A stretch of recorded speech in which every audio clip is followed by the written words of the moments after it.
Hey everybody, welcome to the next episode of Video Game Collectors on Call. As always, I'm Dr. Gamer Retro. Today joining me in the virtual studio, I guess you could call it, is Bill, also known as the Barber Who Games. And we want to be clear, you're not really a barber, are you, Bill? No, if you couldn't tell by my hair. Um, There you go. yeah, I'm not actually a barber. That's because my last name is Barber, and I thought it was a funny, Gotcha. a clever. I thought it was a clever pun at the time, and it's kind of bit me in the butt a few times. Like Oh, I really? remember, yeah, during COVID, I got a lot of messages from people being like, "Do you cut hair?" And I'm like, "No, I don't." Man, you could have had a little side hustle going on, you I mean, know? I told people like I'd do it, but they would not like the outcomes. There you go. There you go. So let's get started with. Tell me when you started. I think it says in your bio on Instagram, but just for people who aren't aware, when you started, really getting into gaming, and then when that turned into starting to have a collection and really focus on collecting games. So when I got into gaming, my bio's a little bit of a lie. It says I started gaming in '95. I was a fetus at that point, so that technically, Okay. let's be real, it was more like '97, '98, around there. I started gaming around then. I got a Game Boy Color for Christmas one year um, with a video game called Clax. Yeah. It's actually I brought it. I know Clax. I have it, I believe, but I have not played it. I think I have it on. Is it on SNES as well? It's on quite a few consoles. Yeah. Actually, SNES might be the one system it's not on. Believe it or not, Okay. Maybe I have it on NES then. Is what I'm it thinking. was on NES. Yeah. So this isn't my original copy. This is a copy I picked up years down the line because my original copy, the box was obviously thrown away because children. Yeah. I still have my original cartridge though, but I had a choice. I got two games. I got Mario Deluxe and Clax, and for some reason my child brain saw this and just thought that was the way to go. So technically my first video game was Clax. What is Clax exactly? For those who've never played it, can you explain the game? So Clax is kind of an interesting one. It's a puzzle game created by Atari Games. This was the half of Atari. When Atari split in two, this was the half that became Tengen during most of the 90s.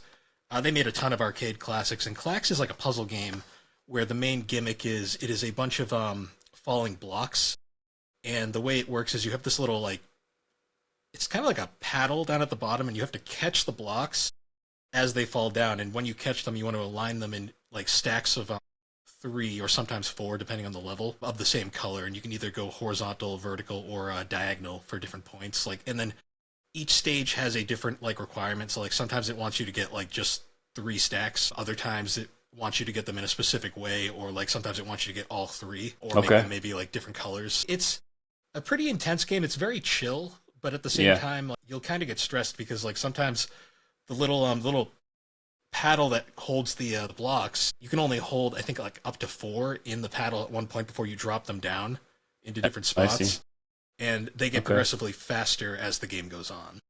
And does the game go forever, or is there an end to it eventually? Or I do you think not know yet? so. I think it's like most arcadey style puzzle games. It kind of goes on forever. There might Okay. be a kill screen, but I've never seen it. Gotcha. But the game is over once you've had too many blocks drop. I think you have like a certain amount of like lives, I guess you could say. Gotcha. Okay. So it all started with Clax then, essentially. And then when did it get to the point where you're like, I gotta, start collecting or buying as many games as I can? When did that happen? So I've always been the guy that whenever I got a game, I would never trade it in, never turn it back, or even if I got a game I didn't like per se, I would always hold on to it. So I kind of was always I was always into games like that. It didn't really start becoming the crazy hobby that it is now until around like 2009. I was only a freshman in high school at the time, but was big into YouTube at the time, and I discovered a bunch of classic YouTubers like Angry Video Game Nerd, and then in particular Classic Game Room for the OGs out there. Classic Game Room was pretty cool because he would just showcase all these old consoles that like I had never heard of as a kid. He did an episode on the Sega Dreamcast. I was like enthralled by the Sega Dreamcast. Like I was technically alive when it was a thing, but like I wasn't old enough to really have really had any memories of it. I always thought of Sega. I kind of forgot. I didn't really know Sega was a console company for the longest time because I was too young, and by the time I was really old enough to remember, they were already third party by that point. So I kind of was like just got this like interest in the Dreamcast. And the cool thing about 2009 collecting was nobody cared about the Dreamcast. Like it was like just a thing from the past that was like it was like a footnote in gaming history. So I discovered eBay and Amazon by that point, and I was just searching out of curiosity, and you could get like a complete in box, like brand new Sega Dreamcast back then for like $50 to $40. Yeah. Now it's probably like 200 maybe. Yeah, 300. Finding a boxed copy is like almost it's absurd now. But I saw that, I'm like, all right, I had a birthday coming up, so I was like, hey, I know what I want, and I had lucked out and I'd gotten that, an extra controller, VMU, the memory card, and then a copy of Sonic Adventure 1 and Sonic Adventure 2, which even then Sonic Adventure 2 was a kind of hard game to find. The VMUs were pretty cool. I do remember having a lot of fun with those on like Resident Evil, for instance. For those of you who, again, weren't used to the GameCube or the Dreamcast and had not played it, they were memory cards that went into the controller, and there would be things on the screen. There was a little LCD screen that would display things. So like on Resident Evil, while you played, you could see your health bar on that little screen. So I thought that was pretty cool.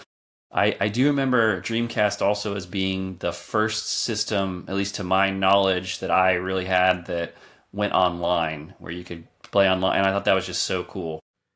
It was the first one right out of the box. Yeah, because technically, like the Saturn had like a 3D, not 3D, an online like modem card adapter. Yeah, N64, N64 did. The Super Nintendo had the Stellaview or Stellasview, whatever that thing was called, which was like a broadcasting box. Oh, I've not heard of that. That's where like the BS Zelda games came from. Okay. And then I guess the Sega Channel, if you wanted to count that as online, was kind of in that realm. Yeah. That was more like you plugged it into your cable box. It's so funny that it was the really first, like you said, out of the box, but now it's non-existent. So I remember it came with the disc, right? That you had a web browser or whatever when you bought your Dreamcast. Mine came with because I got one of like the final. I didn't get a final revision, but I got one of like the later models. It came with a free trial of SegaNet and like a demo disc and everything. Okay, cool. So, I've seen your Instagram. You clearly have a wide array of games from every different console. So, if I were to ask you, what do you collect? Is the answer everything? In a general sense, yes. Nowadays, though, I've kind of slowed down a bit because, for those who don't know, collecting is a very miserable hobby these days. It's not nearly as fun as it used to be, I will say that. So I've kind of restricted what I collect to very specific things. I've slowed down, kind of. I'm not collecting games for the sake of collecting games anymore. Now I'm more kind of like averaging out to certain things I want in particular. So when you do collect, are you collecting loose cartridges, loose discs, or are you only trying to get complete in box so it looks nice on the shelf?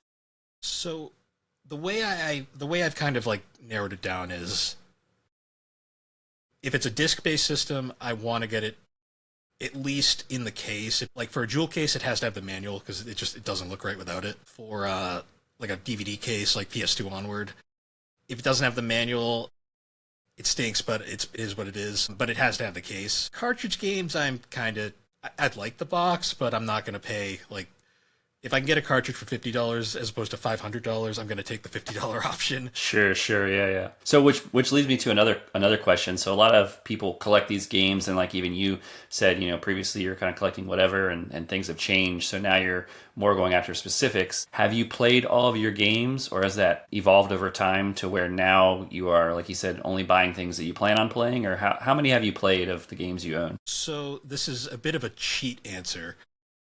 I've played everything I own, because I do test all the games when they come in. Okay. I can't say I've played and beaten everything, though. So more than 5 minutes of playtime counts for me. I'd have to look into it. I've definitely played at least half the games I own. Okay. Like, I'm not going to lie, I'm probably not going to play all the... So I like to collect racing games. Okay. I'm probably not going to go super... try to 100% every racing game I own, because I'm not going to lie, some of them are pretty bad. Like all kinds of racing games, or just specific, like real cars, or like Mario Kart, how that's considered a racing game? Will you consider that, or? So I like racing games across the spectrum. I have a particular interest in the PS1 era of racing games, which is... the PS1 is a console in general that I have a specific fondness for. But yeah, it'll be kind of anything. Like I'll basically, if I see a racing game that I've never seen on PS1, I'll tend to buy it. Like I have all the way from like say like Wipeout to Gran Turismo to Crash Team Racing to Hooters World Tour. Okay. So I It's don't know not if you've good. seen. Don't play it. Well, speaking of not good games, I don't and racing. I don't know if you've seen any of the recent episodes, but Downstab was on here and had mentioned a game called M&M Kart Racing, I believe. Have you played that one, and what are your thoughts? I have played it. I don't actually own it. It's one of the ones I've never. I haven't found. It's one of those one. So my thing with racing games is I don't go out of my way to get them, but if I find them out in the wild, I will buy them at like, hence Hooters World Cup. I've played the M&M's Racer. It's not good. Okay. So it's But kind of the same as what Downstab had to say about it. yeah, it's one Okay. of those ones where it's like I've seen it, I've played it. If I happen to come across it, I'll probably grab it, but I'm not going out of my way for that. Gotcha. Okay. What is the rarest game that you have? Oh, I love show and tell. So I have what is probably considered the holy grail of any video game collection, depending on who you ask. depends. Yeah, yeah. That's a very But subjective question. I have Panzer Dragoon Saga. Oh, very very cool. Yeah, I have the first and second. I know the third one is quite rare, and that's a minty. Is that all original box and everything? Yeah, This so quite a minty copy. is one of this copy is pristine. Fun fact about this game: this is $1,000 game nowadays. I bought my copy 2018, and it was in an eBay it was an eBay seller. The thing had been on the market for it hadn't sold for like 4 years. He wanted 600 for it. I just shot in the dark, lowballed him 500, and he just took it. And I was like, okay. Wow. It's the most expensive game I've ever bought, which is hilarious because nowadays it's twice as expensive. But yeah, and it was in a game lot. You said so. Other games, or it was by itself. It was by itself. It was just Okay. Okay. lot was the wrong word. It was Okay. Okay. it was an ad, like a post essentially. So I do know that you post a lot of Sega Saturn games, and I, for the first time last summer, got my first ever Sega Saturn because I was Nice. like, I want to check this out and get some games. What are some I guess good games or what we call hitters that you would recommend getting on the Saturn for me specifically because I just got one. So I'm assuming you want in the affordable range. I just want something that's fun to play. Yeah. Okay. Because Yeah. unfortunately, the Saturn is Sega stuff has never been fun to collect for because Sega stuff has just always been expensive. Oh, I noticed the Saturn games are always like at least $100 for the cheapest one I can find. Yeah. Well, unfortunately, with Saturn, like these cases, I like them, but these things Mhm. are so fragile, Oh yeah. and a lot of Yeah. them didn't survive the over the years. If I had to recommend a few games off the top of my head, people give this game a lot of like they talk down on it quite a bit. Sonic R is a surprisingly interesting racer. Okay. Just in terms of the concept, it controls kind of bizarre and it's a little off-putting, but it's a fun game. It's got a really crazy soundtrack. Okay. Another one is if you can find a copy of Rayman. The Rayman port on Saturn is really fun, like really Okay. solid. Is it a platformer or It's yeah? it's a Okay. 2D side scroller. It was originally an Atari Jaguar game, and it was later ported to pretty much everything. It's Mhm. much easier to find on PlayStation, but the Saturn port is very nice. Okay. Obviously, Nights into Dreams, that is a all-time classic. Okay. I've seen that one a few times, but I've not pulled the trigger on that one yet. So It's just a very unique game. Like it's kind of a crazy. It's by the creator of Sonic. okay. And it's like this kind of side-scrolly, like I don't want to say platformer because you kind of like fly through the air, but Okay. it's a very unique game. It came with that 3D control pad. That's really cool. I think I have like four. Let me see. How many games do I have? One, two, three. I have 5 games on Saturn. I have Brain Dead 13, Panzer Dragoon 1 and 2. I have Resident Evil, and that's only because I'm a huge Resident Evil fan and have to collect Resident Evil for every single system that I own. And then Earthworm Jim 3, I Nice. think. So those are all the ones I have for Saturn. So definitely looking to build that collection up and get some more. But I just, like I said, don't know a lot about the system as a whole. In terms of fighting games, it has a lot of great fighters. Like I highly recommend like Virtual Fighter 2, Fighting Vipers, or Fighters Mega Mix. Like Fighters Mega Mix is really cool because you can actually play as the Daytona USA car. Oh, wow. It's Is that like when you start, or you have to unlock that somehow? I'm pretty sure it's available from the start. The whole gimmick is it's like a whole bunch of it's just like Sega stuff. Like in this Oh. kind I think it runs off the virtual. It's either the Fighting Vipers or the Virtual Fighter engine, but it's just a kind of it's back when Sega was really fun like that. Okay. Okay. So What about your favorite game? What's your favorite game that you own? So my favorite game of all time. I love this. More show and tell. I, Pictures are worth 1,000 words. Unfortunately, my game room is located in a different part of the house. Okay. I grabbed a few games just to show. Yeah. My favorite game of all time is Persona 4 Golden for the Vita. Okay. I have never played any of the Persona games. I know that recently, because I like to kind of track prices and look where things are at, the prices really skyrocketed on those games. And again, I don't follow, but was that because a new one was released, or what do you attribute that to? So mostly because 5 really took off. It's partially that's kind of my theory on it. That and like PS1 RPGs in general have just kind of skyrocketed in price over the years. I think a lot of it has to do with 5 ended up being this like a big smash hit, and then they've since put 4 Gold in. 3 just had the remake itself. They're all on pretty much everything. Unfortunately, the original Persona and Persona 2 are very different games, but they only were released on PlayStation and later PSP, and they were released in very small quantities, so there's not a lot of them out there. And of course, now that Persona is like this big thing, they're a lot harder to find. So I think it's just driven the price up. So tell me about Persona, because I've never played it. So what kind of game it is and what the overall story is, without any spoilers for those who have not played it. Yeah. So when it comes to Persona games, you kind of have to split Persona 1 and 2, and then 3 onward in half, because they're basically different series. Like the series took like a huge like shift in direction when it came to 3, and it's kind of stuck with that since. But like the best way to describe the Persona series is it's a series of turn-based RPGs, very classic style dungeon crawlers, where you go through a whole bunch of like they're very much like they're kind of like a spin-off of the Shin Megami Tensei series of RPGs, which is Atlus's main RPG series, but these ones are kind of more grounded in the real world. Like you take control of a high schooler in high school, and the cool gimmick with the series is the games are split in half between the RPG gameplay, and then there's a whole section of the game which is like a life sim, where you kind of simulate the characters in high school, and like you build relationships with different characters. You grow these social links, which are it's essentially like your stats with all your different party members plus different characters throughout the game, and by doing the social sim stuff, it improves your player's combat ability in the actual battles, which is how you get stronger in the games.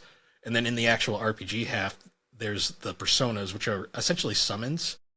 And the whole gimmick is the main character is able to create his own personas. So you kind of like you capture different personas throughout the different dungeons, and then you can fuse them together to make stronger personas during gameplay.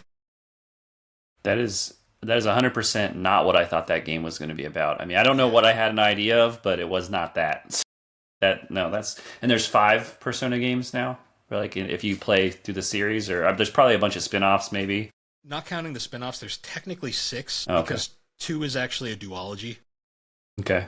And Innocent is it two different games you have to buy? It doesn't come in one. Nah. Unfortunately, This is how wacky the series is. Persona 2 came out here on PlayStation. The first half did not come out over here for a number of reasons, but we did get the second half.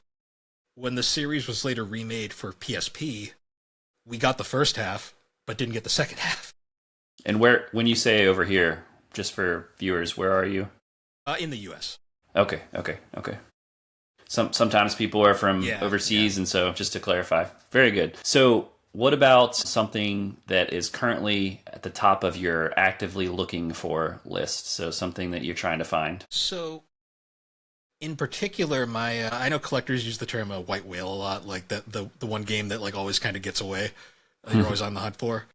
For me, one of my last real big collecting goals is I want to complete the Saturn Final 5, which was the final 5 officially released games in the US for the system, which is currently it's Panzer Dragoon Saga, Burning Rangers, Shining Force 3, House of the Dead, and Magic Knight Ray Earth. Magic Knight Ray Earth is like a $700 game. That one is the one that has been eluding me for years. I have Burning Rangers and Shining Force 3 and Panzer Dragoon Saga.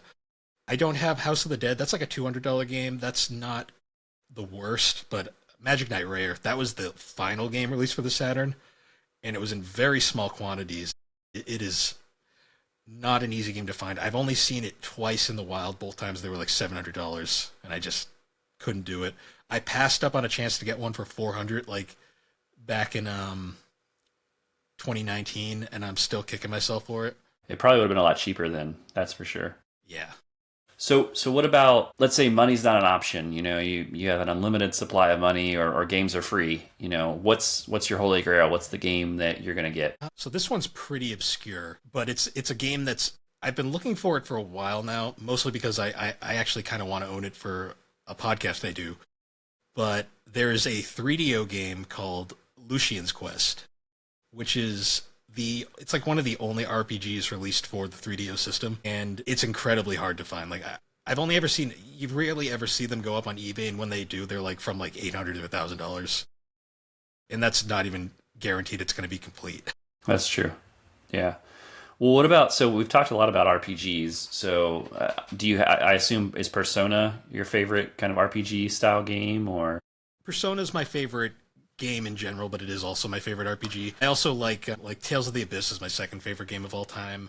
What got you into RPGs? Was there one that you played and really kind of started that? So as a kid, was it Clax again? No, that would be an interesting stretch. But as a kid, I had a neighbor who owned Final Fantasy VII, like most people, and I was very into that game at the time. So when I asked my parents for it that year, it was like around 99. I was 4 years old. I thought I was being mature and clever. I decided to write it out on the list for them for Christmas, but I screwed up the Roman numeral, and I wrote an extra I, and I ended up with Final Fantasy VIII instead. Oh, wow. Which ended up becoming my first RPG I ever owned. Not a great place to start, especially for a 4-year-old. Oh, yeah, that's true. But Did you beat it as a 4-year-old? No. I did not beat that game until like 2006. Okay. So it took me quite some time. I will say, though, playing Final Fantasy VIII as my first RPG it's given me a massive appreciation for that game. Like, I like that game a lot more than most people do. I know it's a bit of a divisive game these days, but it also is partially the reason why I have such a high tolerance for very complicated battle systems in RPGs. Because 8 is pretty well known for being a very complicated and kind of hard to get into game. I've never played, so I've played 7 and I never beat it, but that's probably the only of the Final Fantasy games that I've played. So RPGs just really aren't my thing, but it's good to have someone on here who knows the RPG world and the games and stuff. See, my logic of why I picked RPGs as a kid was pretty clever at the time. I knew I could only get games, being a kid, I could only get games every now and then, so I always would pick the RPGs because I knew they would last the longest. What about like any modern RPGs that you're playing now or that you most recently have played and enjoyed? I just got Metaphor. Haven't had a lot of time to play it lately because I just barely have time to play games at all, but I've been very into that one so far. It's by the creators of the Persona series, and it's kind of okay. It's like a more medieval style Persona, which is pretty cool. I've been playing that. I really enjoyed Final Fantasy 16. That one was pretty fun. I've actually been playing a lot of Mario and Luigi Brothership on the Switch. Okay. Which was the return of that series finally, and they did a very good job on it. I very much enjoyed that. I have not played that one, but it's something that is on my list of games I want to play. So you have so many games, like we talked about, variety of systems and things. How do you display these? Do you group them by system? Do you have them alphabetical? What's your organization, if there is one?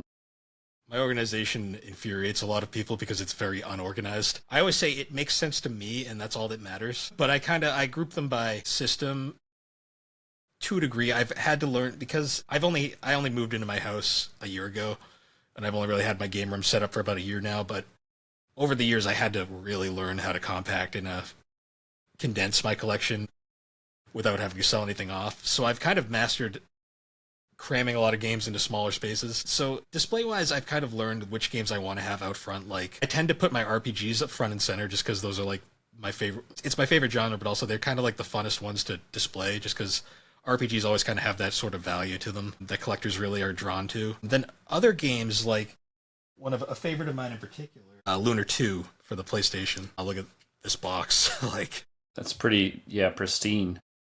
um I have there's 3 of these on the PlayStation, these big box working designs games.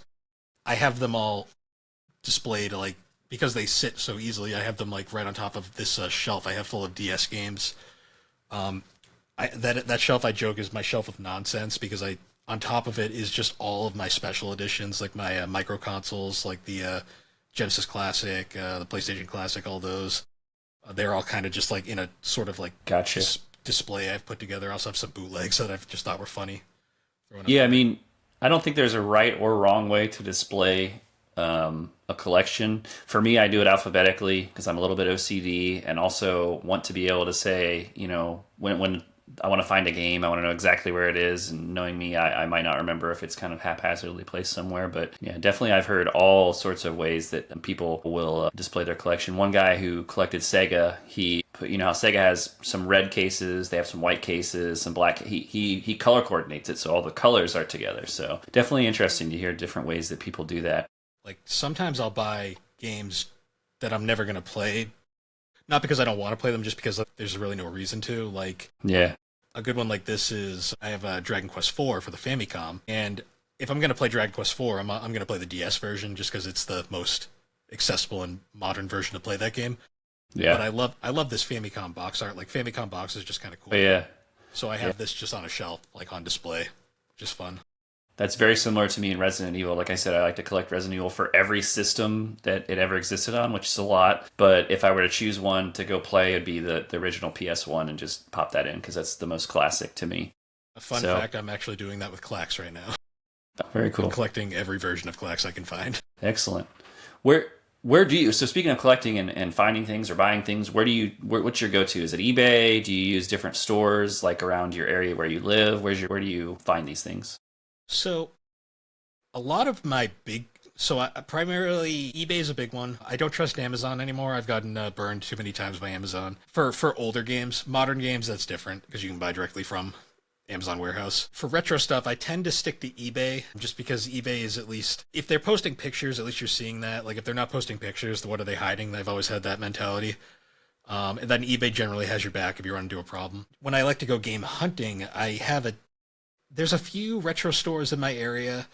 I've moved to my current whereabouts from another location, and there was a bunch of places there as well that I would hit up all the time. Like back in my hometown, there was a retro store. I'm really good friends with the owner. I would hit up that store all the time, and that's where I found a ton of my stuff over the years. The other big thing is conventions. Like I'll go to gaming conventions. Like one of my go-tos is there's a convention local to me called Retro World. I hit that one up every year, and Retro World is crazy because it's basically just one giant video game swap meet, and it's games everywhere. And the way I do it is I'll show up early and I'll buy the early access, and I'll go in, and when you get early access, you get to peruse all the booths before the crowd comes in, so I can scope out what I see, and then right before it gets crazy, I can go grab the big things, and then I kind of make it just kind of, it's fun to just experience, go around and check everything out. I've been to one of those conventions, and the advice I always got, and maybe you agree with this, is if there's something that you want to buy and it's maybe a little too high of a price, or you want to kind of barter with the person, wait maybe till the last day or so because they're trying to get rid of all their stuff. They don't want to take it back home with them. So and that kind of worked a couple times for me. I did buy something that I was at a convention that was not where I live, so I was out of town. So obviously I didn't have time to go home and test it right away. So I bought something and brought it home, and lo and behold, it did not work. So that's something to be careful about because you never know buying at those things if you're going to buy something that does not work. I've always been whenever I buy like a disc-based game, if they're hesitant to show me the condition of the disc, that usually is a red flag, because that does happen sometimes. Like they'll be weirdly like standoffish about that, and I'll be like, all right, what are you hiding? Yeah. Cartridge games, it's kind of hit or miss. Like if there's no way to test them, it's like you got to take that chance. Cartridge games, I've had some bad experiences with. Like I've actually been bamboozled a few times with game carts where you buy a cart that says it's one thing, and then you plug it in and it's not what it says. Wow, I've never had that happen. It's happened to me twice actually. In my little setup here, I have this little Uh-huh. prop, which is a busted Sega Master System. Uh, The controller ports don't work, so it's basically a thing. But in here, I have a copy of Ken Saden. It's not actually a Ken Saden. It's actually some baseball game. Wow. They took a Ken Saden cartridge, like the shell, and they stuck a baseball game in it and sold it for Man. Ken Saden price, which was admittedly $15, so it wasn't the end of the world. But still But- more than the baseball game. Yeah, Oh yeah, I'm like, sure. it- honestly, it probably cost them more to swap them out. Yeah. I don't know. That one, I just thought that one was really bizarre. So I've started using, in terms of purchasing games, I haven't brought this up on the show before, but have you ever heard of an app that you can download for auctions called Whatnot? I see the ads on YouTube very frequently. I actually have a buddy that has a Whatnot store as well. Yeah, I think that, Whatnot is a good place because you can people sell whatever on there, but video games have, at least for me, from what I've seen, really started to grow on that channel.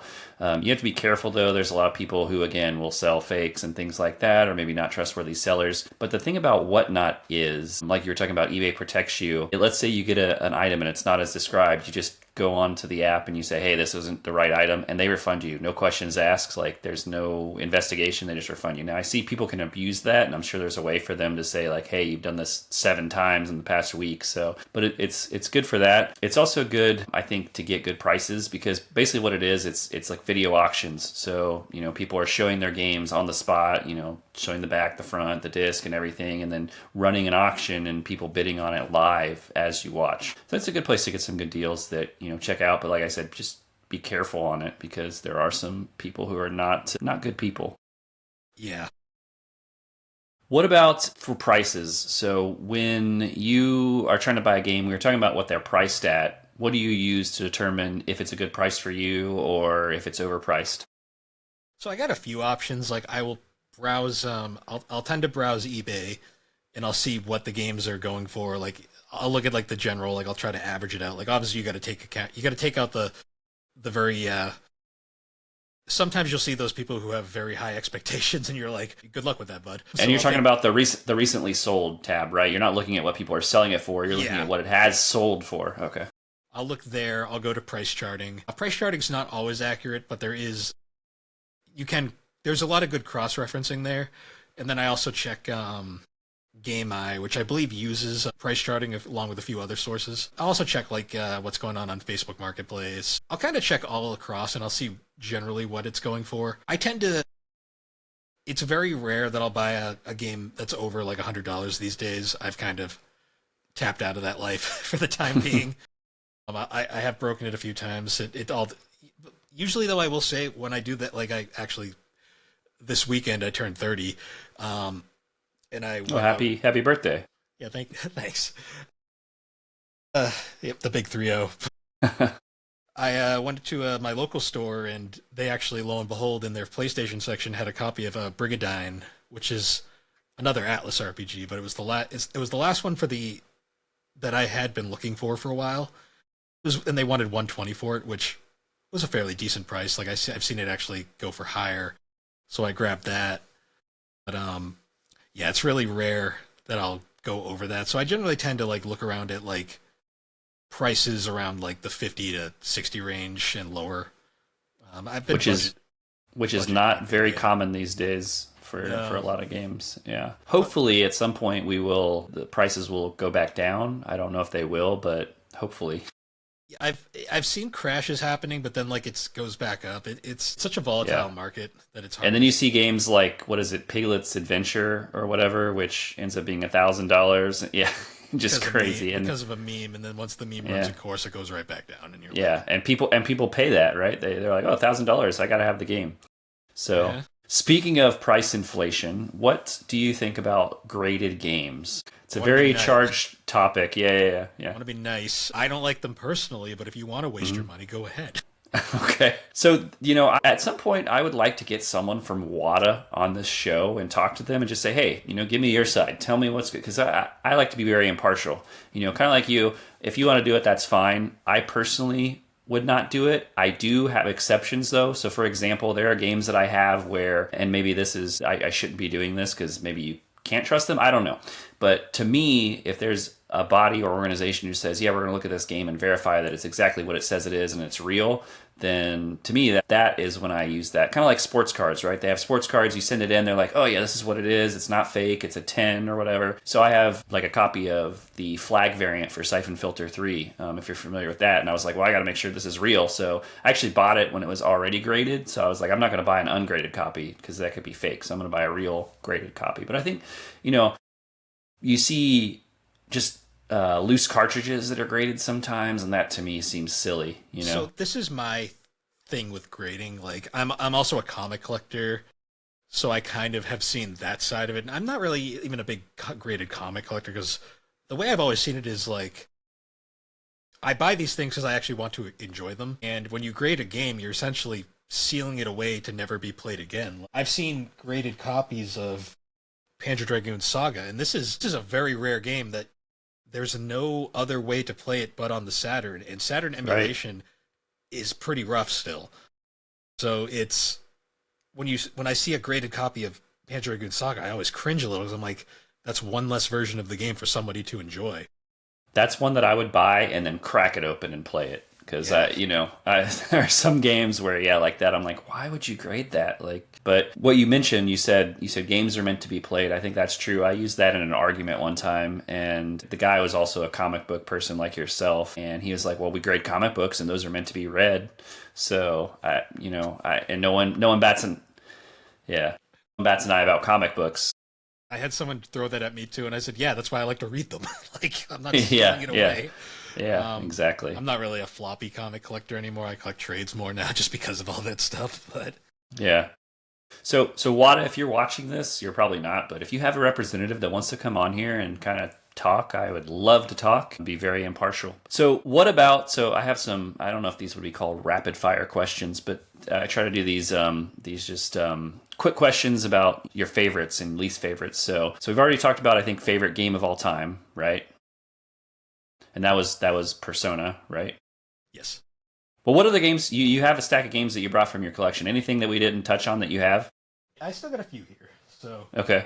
I wanted to showcase. So I'm a huge 3DO collector. Like the 3DO is one of my favorite systems of all time. Yeah. I have a weird fascination with failed consoles, and the 3DO is probably my favorite one. I mean, I do a 3DO podcast and everything. Okay. I love 3DO boxes because they are just ridiculous. Like, well, that's pretty sweet looking. Why does this have to be this? Like, for size comparison, if you thought these were big. Wow, yeah, I couldn't tell until now that you put it next to it. Okay. I have one shelf in my game room that can fit these, and it's almost full because I have a ton of these boxed 3DO games. Now, is that like PlayStation where they have those big ones like you're holding, and then they also have smaller ones, or they only have those big ones? So every 3DO game came in a box like this. The thing about the 3DO is, though, the 3DO, there was nothing standard about the 3DO. Like, the 3DO's entire concept was that it was like a non-standard system where you kind of you'd buy a license and you could do whatever. Like, that's why there was the Panasonic 3DO, the Gold Star 3DOs. Yeah. 3DO games come in all sorts of shapes and sizes, like the EA games and some of the higher quality ones. I don't have one with me. There's up in my game room, but they have those old DVD style cases where like it was the little clam lock on the side, and then you'd open up the cardboard, and the disc would be inside. They have some like that. This one is kind of cheap, where it's just it like folds open, and then the disc is in there. Okay. And then the cheapest ones were these cardboard boxes that were the same size as that, but then they would have regular jewel cases inside them. For example, I have the most infamous 3DO game ever made, Plumbers Don't Wear Ties. Interesting. This game is legendary for how awful it is, but it's also really... It got a limited run re-release recently on Switch. I do remember seeing that. What is the premise of the game? It's a adventure full motion video dating adventure story, but the whole thing about it is it's like one of the most like they tried kind of games ever. Like it says it's full motion video, but the only full motion video is the opening cutscene. Everything else is just a slideshow, and the story is like it's a slideshow of just random pictures. They'll randomly go like negative and like sepia tone at different points. Like the soundtrack is ridiculous. The story is completely off the rails. Like it's like this like Oh, wow. it's like a girl meets a guy and they like crazy things happen. Is the guy a plumber? Yes. Oh, okay. Okay. I was wondering where the title came from. I was like, I'm not hearing anything related to plumbing, but It's very it's an adventure. This is a very hard to find game. Like in the big box it's like $400. This I paid $200 for just this jewel case alone. wow. Yeah, crazy stuff. But yeah, some 3DO games come in jewel cases like this as well. Okay. Anything else you got sitting over there? So I also have a very rare Dreamcast game. I myself have Ill Bleed. Yeah, I'm a big fan of survival horror games and that kind of genre. So I saw this, I'd never played it, and I was like, I got to pick this up. Looks fun.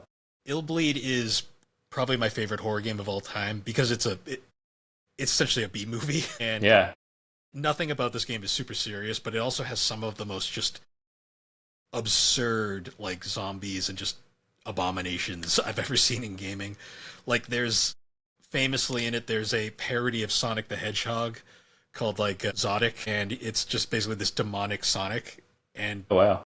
the creators put it in as because they thought it'd be funny, but Sega didn't find it funny at all. Oh, I'm sure. Yeah. Um, I have not played it yet. I definitely need to play it, but I haven't played it yet.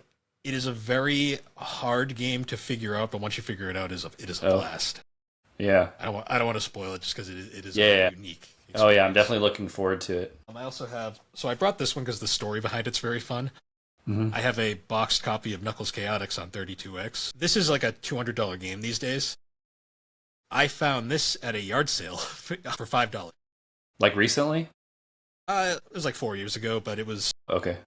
at the point where it was already very expensive. But my favorite part about it was I didn't even own a 32X at the time. I just was walking through a yard sale and I saw this stack of VHS tapes, and this was just in the middle of it for some reason. Like it's not a great copy; it's a little rough, but I mean it's a box 32X. So I never find. I mean, I haven't been to a ton of yard sales or flea markets or whatnot, but I rarely ever find anything like. I think I've never found anything like that. I see videos of people all the time. They're like, "Yeah, I found Panzer Dragoon Saga for $2 in the flea market," but I never has that ever happened to me. that's like one of the few times it did for me. And the Yeah. best part was it was I pulled it out of the stack and I asked the lady running it. I'm assuming she was cleaning out her son's like room or something because he was away. But I asked like how much for this, and she looked at it and just went, I don't know, $5. And I was like, okay. Yeah, She probably Some- had no yeah. idea what it was. Exactly. Yeah, son probably moved away or is wherever in college, and she's like cleaning out all the closet. Yeah. All right. Last one I have is then Yeah. Yeah. Phantasy Star 4 on the Genesis.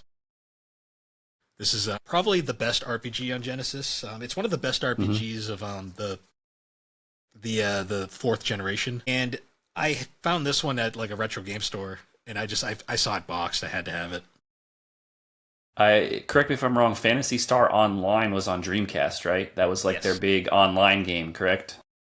Yeah. Okay. So the Phantasy Star is kind of like there was the first 4 games which were like Final Fantasy style like turn-based RPGs. Then the series kind of ended there, and then they brought it back on Dreamcast with the online series, which then moved on to like say like the Phantasy Star Universe, Mhm. Portable, and all those action RPGs that they had going on.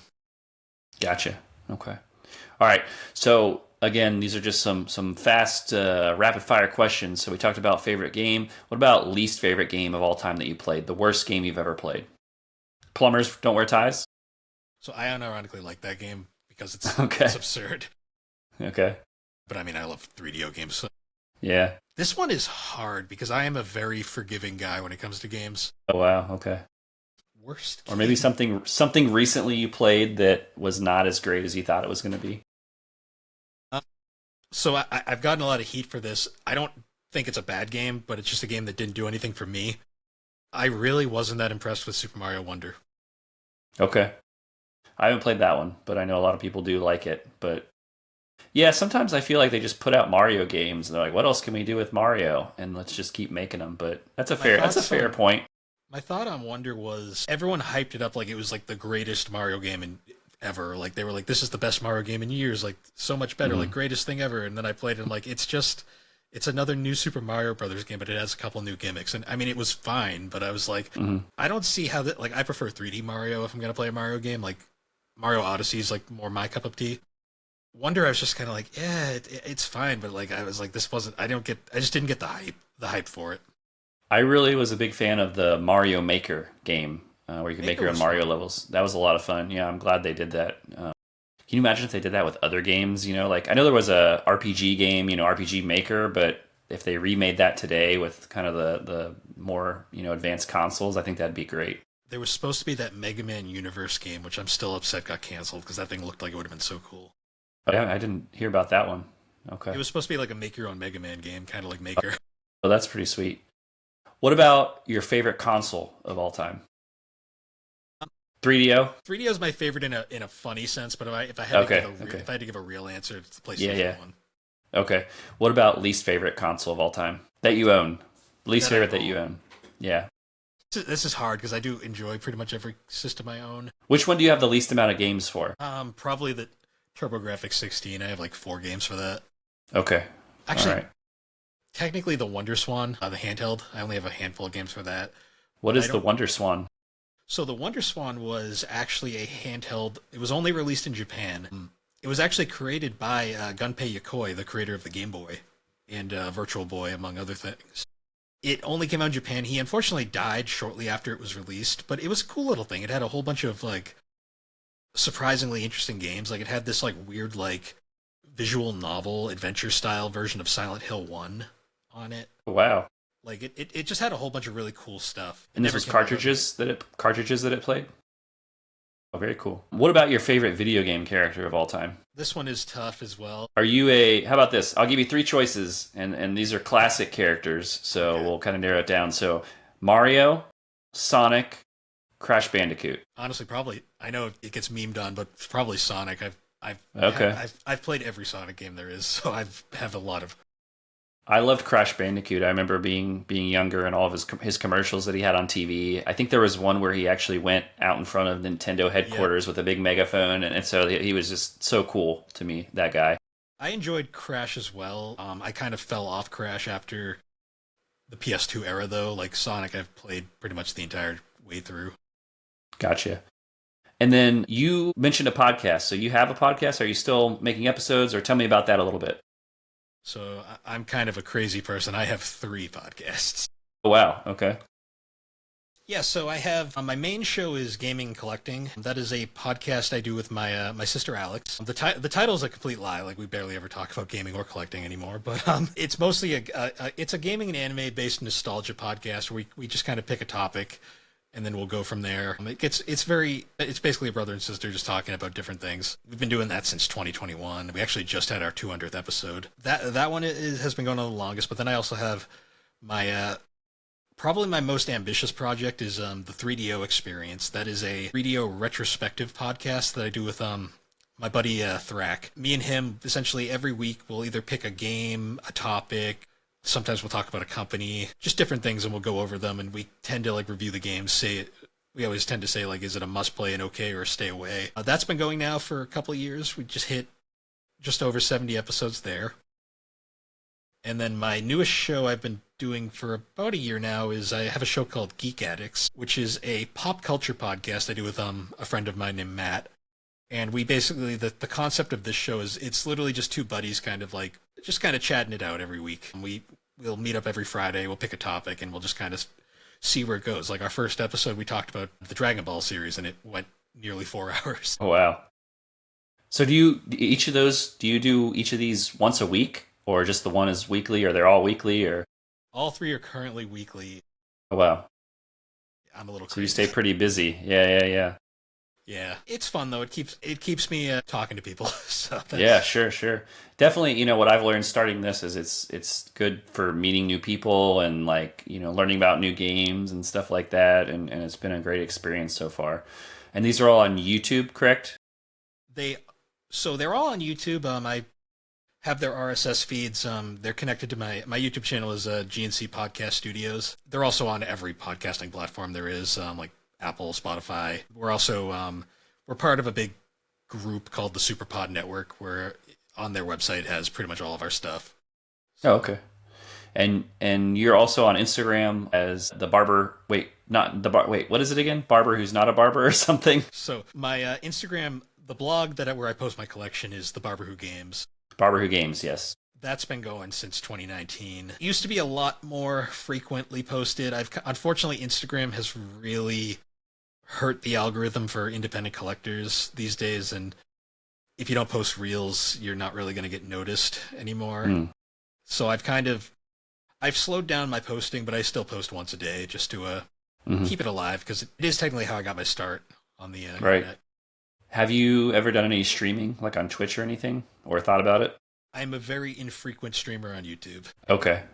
Unfortunately, when I first started streaming, I didn't know how to save my VODs, so most of my VODs are lost. At the time, I now stream directly to YouTube. I'm very infrequent with it, but I'm trying to get a bit more into it. Like I tried Let's Plays at one point. You can see, if you really want to see those, you can find them on my YouTube channel. They're pretty bad, though. Okay. But I mostly do the podcast these days. Okay. So the last question I have for you is, this is a podcast for collectors, by collectors. So any advice that you have to anybody who's watching who is maybe just starting video game collecting and doesn't know where to begin, or the do's and don'ts, what's some good advice that you have for them? So, as somebody who got into collecting at the absolute perfect time, and unfortunately nowadays it is arguably one of the worst times to get into the hobby, some advice I like to give is you don't need to have all the rarest games imaginable right off the bat. Like, you don't need like the Panzer Dragoon sagas that like create like Fire Emblem 3 Path of Radiance, like crazy stuff like that. What interests you, I always say. Like one big thing is like, don't base your collection off of what someone else is collecting, because not every person's going to have the same collecting habits. And also, I always like, the way I always say is like, if you're doing it, if you're collecting just to collect and like you don't actually have any interest in playing the games, I generally tend to steer people away, because it's just, I don't think it's a great investment for the long run, unless you're strictly buying these games to flip them later on, which I have mixed opinions on. But I'm not gonna throw shade, because I mean, it is what it is. Sure. I think hobbies too, like, follow the trends. Like, right now, like, I know collectors don't like it when people say stuff like this, but like right now, like, original Xbox 360, they're like cheap as can be, because nobody cares about them right now. So if you really want to start a collection, like, look into like original Xbox, like Xbox 360 games. Like, they're super cheap, and there's tons of them that are really interesting. Also, like, some PS2 games, because there's so many of them. A lot of them are really cheap. Yeah. Keep in mind, it's funny. like, Funny you say that, because there was I think I saw something about like a 30-year rule. So it's essentially 30 years later, those things become popular, because you have older people who remember them from their childhood or relive those days. So the Xbox, like you said, I think we have another 10 years or so, and then those prices again will be kind of like what we're seeing with NES or SNES. Or I have a bit of a theory on this. Like, I've been kind of like theory crafting for a bit. I have a strong belief that the collecting market is firmly controlled by Nintendo consoles. They tend to dictate stuff, because I've noticed, for some reason, we are actually in that period of time right now where like original Xbox you'd think would be like one of the big systems to collect for, but nobody is interested in it. Because like when collecting first got big, it was NES. Then it shifted over to Super Nintendo. And then N64 was huge for a while. Right now we're in like the GameCube like period where like people are going nuts for GameCube stuff. Like, GameCube stuff, I remember back in the day, like when I first started collecting, like it was bargain bin price because no one wanted it. Now it's like every GameCube game is like $80 for no reason. And my theory on that is Nintendo systems are always the most nostalgic. They're the ones that people always kind of look back fondly of, probably because they tended, like the GameCube in particular, collectors don't like to, well, I mean, not collectors, GameCube fans don't like to hear this, but even though it's the truth, the GameCube was technically a failed console. When you really think about, I mean, everything was kind of a failed system when you compare it to the PS2, because the PS2 decimated everything that generation. But GameCube not only didn't sell particularly well, but there just wasn't a ton of stock out there to begin with. And all those GameCube fans, they're all adults now, and they want their stuff back that they sold off over the years. So they're all going crazy to get it back. And it's just raise the prices. Like, it's to the point where, like, I always laugh when I see this. I'll be at like a retro store, and someone will come in looking for a GameCube, and the store won't have any GameCubes, but they'll have a ton of Wiis, which can play GameCube games, but they don't want the Wiis, they want the GameCube. Right, right. Which is just funny. You know, GameCube, believe it or not, is one of the consoles that I still have. I have the same GameCube that I got from when I was younger. So from that in that regard, then the next real big system or console or whatever would be Wii. Then That's my theory. I'm not sure if it's going to. All right, we'll see. Yeah, just because the Wii was an interest. The Wii is a weird outlier when it comes to collecting. Sure. But it's funny too because like when you look at besides Nintendo though, like Sega stuff has just always kind of been expensive. Dreamcast was kind of, when it was obscure, wasn't too bad, but like nowadays it's ridiculous. Like Saturn's always been ridiculous. Genesis is pretty bad now. Even Master System stuff is expensive now. PlayStation's hit or miss. Like some PlayStation stuff's pretty cheap, other stuff certain things are expensive. Xbox though, like I don't know why, it's just ignored. Yeah. Yeah, I know a lot of people who aren't big fans of Xbox, but again, that might change in 10 years or so. So, you know, definitely enjoyed our conversations. This has been great to chat and learn about some games that I had never heard of, maybe some people watching have never heard of. Make sure you check out Bill's podcast, Gaming and Collecting Podcast, as well as his other two on his channel on YouTube. Follow him on Instagram. But that's all for today's episode, and we'll see you guys next time on Video Game Collectors on Call.